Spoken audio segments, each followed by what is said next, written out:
funding for Obamacare out of our state budget.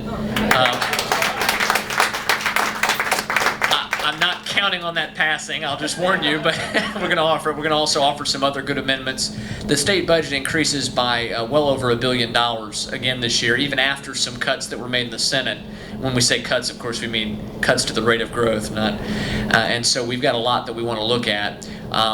You will be hearing about possibly something we've been getting some pressure from folks to vote for the budget so we could get maybe a little extra bit of money for Carroll County schools, and we have to decide, do we want to vote for a budget that increases by 4% over last year, and they might give us a little favor maybe, or not. And this is so that we've been getting pressure from some of the folks who go after my friend in the back there, County Commissioner Frazier, some of the teachers and stuff sending us, because they were told that because we're not going to vote for the budget, we're going to lose funding.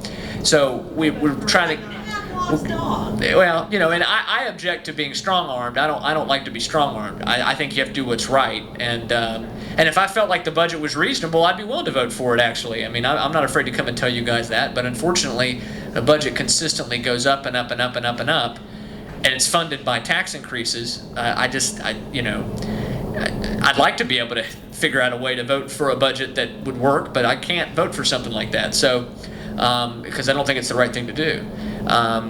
And so anyway, that's going to be maybe some of the scuttlebutt you're hearing in the coming days, not so much right now. And the other thing I wanted to say is in my committee, we passed the bathroom bill out of committee.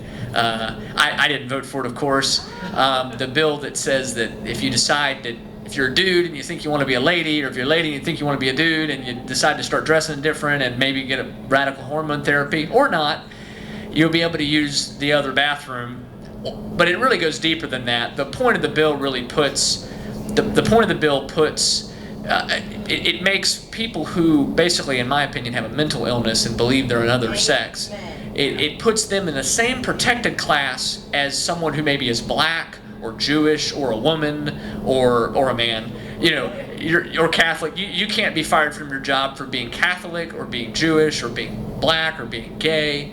And all that's all protected from being fired from your job. Well, they want to put folks who have this kind of issue and believe they're another gender in that protection. The problem with that is I don't want anybody being abused because of how they look, but at the same time, there's a way that it sort of implies that, okay, if you're an employer, somebody shows up, you hired Susie and then she wants to be Stephen, and or you hire Stephen and he wants to be Susie and he wants to wear a dress while he's got a beard. And you should just be okay with that. I mean, there's an issue there. So we're going to be, the committee rejected a number of amendments that we had in mind, and so we're going to be having a nice lengthy discussion on the House floor, because this bill is being pushed by radical interests from Montgomery County, Prince George's County, very far left-wing groups like Equality Maryland. And I don't think the average voter, even a Democrat or a left-of-center person, is going to like this when they find out that some of their Democrat delegates and senators voted for, or they've had some Republicans vote for it too. Not on the House side yet, but we'll see. Anyway, when they find out that it's going to be politically very problematic for us, obviously we want to kill the bill if we can. If we could get an amendment on it, it would have to go back over to the Senate. So we're going to work really hard to keep trying to get amended at least, so it can be fought out and have a chance of it dying. But at this point, it looks like it's going through. But that's going to be the two big issues this last 2 weeks. And I thank you for your time. And I really just wanted to come by. I told the women's club I'd just stop in and say hi to them. And I'm like, oh, you guys are here too. So that was convenient. Yes, sir. Call me Bob. I work for them. Anyway, here's the deal.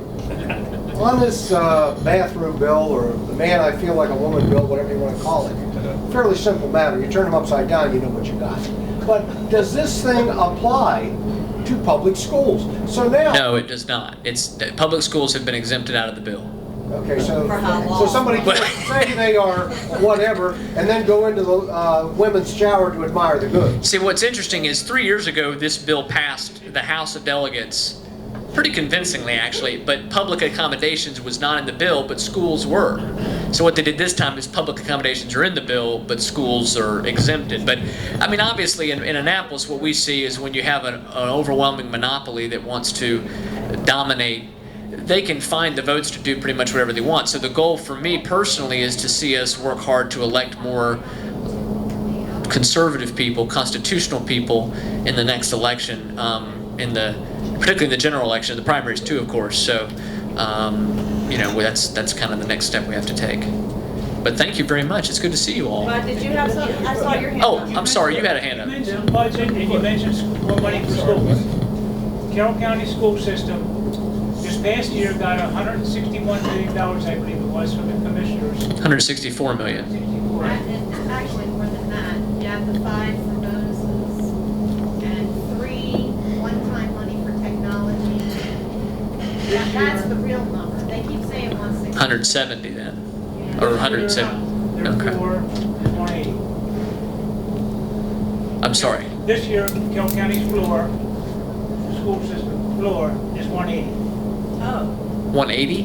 from 170 something to That's the 180? increase. Maintenance of effort. Holy guacamole.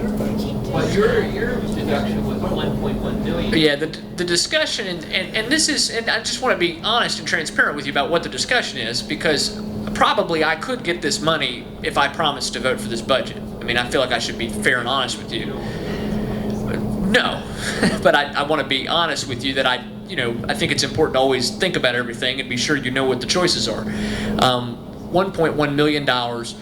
The House version of the budget, though, see, the senators voted for the budget. Their version still increased spending, but they got some other concessions in that budget. The House version is a little different, and I think the spending is more. But what it is this. The goal was, because part of the reason we've struggled education funding-wise from the state, we get less from the state, is because we're losing enrollment. Now, why are we losing enrollments? Because the high tax policies have driven people out of Maryland, and we had a board of commissioners several years ago that decided we should stop building because they were worried about growth. Again, because of people like in the back row there, there's terrible pro-growth people. And then when they stopped the moratorium, but then the economy fell out. So there's really 2 policy choices that have led to this. But because of that, we lose money from the state because they do it per pupil. So this was an attempt to say, do a 50%, we're going to lose like 2-point-something million, so this is a 50% hold harmless. We get $1 million back, 1.1 million back. Of course, the governor has to agree to fund that, and there's a bill tied to it. It gets real complicated, but the point is, in the House of Delegates, the way it works is if you're not willing to vote for their budget, and that's everything in their budget, they're not going to give you really anything. And so you have to make the decision, and the budget will pass anyway, but you have to make the decision, do you want to put your name on something or not? And, I'm very respectful of everybody, but for me, I felt like, and I think all 4 of the Carroll County delegates feel like we can't, at this point, I mean, I can't speak for them completely, but I know we all, I think, are feeling along the same lines. So that's kind of where it is. And so that's tough because in the past 3 years I voted against the budget, and it really didn't cost anything the same. Now they want to try to pressure us to do it. No, they're bullying you. That's exactly right, and I don't like, and that's partly what helped me make the decision. Not just the spending side, but also I don't support this way of doing business. So I think that's the other way to look at it. It's one thing to have some negotiations, some back and forth, and I think that's all that happens. But so that's kind of where things are. And I wasn't expecting to talk to you tonight, which is probably why I'm rambling. So anyway, I'll stop talking. House Bill 1513, where's that? I think it's pretty much dead. Pretty much dead, or? Well, I don't know that it's still in the Rules Committee in the House. It would have to pass that, get to a committee, pass committee, come to the floor, pass the floor, get to the Senate, go to the Senate Rules Committee, get sent to a Senate committee. I don't think the Rules Committee has actually taken a vote on it though, but it's dead. It's dead. Good. If everybody remember what 1513 is? 1513 was Pat McDonough and Rick Impalaria trying to get themselves put on the central committee so they could kick people off the central committees that they didn't like. Ah, okay. Yeah. It was very intriguing, and I didn't know much about it, but I've certainly learned a lot about it. What is the Republican delegation going to do about the 60% pay raise that you're scheduled to automatically receive? And if you receive it, are you willing to take that 60% off the top of your current salary and either donate it back or send it to some other organization, charity or training, or what would you do? Very honestly, I've supported. We have a resolution. It's basically the same as a bill. It's a little different, but we've put in a bill. Most of the Republican delegates have signed on to it, that would say stop these. Stop the increase. Surprisingly, they have not been willing to have a vote on that in the committee or on the House floor. We wanted to try to petition the bill to the floor, which you can do with 47 signatures. We only have 43 Republicans. But we, because the resolution for some reason was introduced later, I thought it got introduced right as session started, but apparently there's a point where you can't do that anymore, and the bill was like right on the line of just after the time you can't petition the bill. So a little bit, and we're trying. Actually, we just had this discussion in our caucus last night in a meeting I was in, trying to figure out what we can do procedurally to get a vote on the floor, because we want to vote against it, and we're working on that. We also want to get the Democrats on record. One of the great things was we were hoping to be able to do the petition, because then they could turn down signing the petition, because a lot of them will vote and give themselves cover. They'll vote against it because they have plenty of votes to pass it. But our goal is to get a vote on that. And as far as what I would do with the increase, I mean, I don't know. I mean, I'm not going to tell you that I'd give it all away, that I would not take it. I probably would take it. I'm just going to be honest with you. I would increase my tithing at my church and try to do more for charity. You can't really turn it back in. Well, I guess you could turn it back in. I have to look at that. I haven't even thought about that, really. So that's a good question. I have to think about it. The only reason I ask is my position, because the sheriff's... I do know your position. On the 20% pay raise that the sheriff asked for. Correct. I am on the record as saying I will not take that 20% pay raise. Well, that's good. That's good. That's good. Yeah, I need to probably think about that, to be honest with you. We've kind of had a lot of other things going on, but you're right. It kind of was percolating underneath, and I kept thinking we had to take a vote on it, but I forgot. This is my first term. It's automatic. It's very clever how they do that. We don't have to vote on it, because we obviously probably would be able to kill that and say we don't need a pay raise, but they, they very cleverly set that up several years ago. That there's a committee that, yeah, that's right. So that's good. Yeah. Anyway. Anybody else? Any other questions? It's getting late, guys. Thank you, Justin. Thank you very much.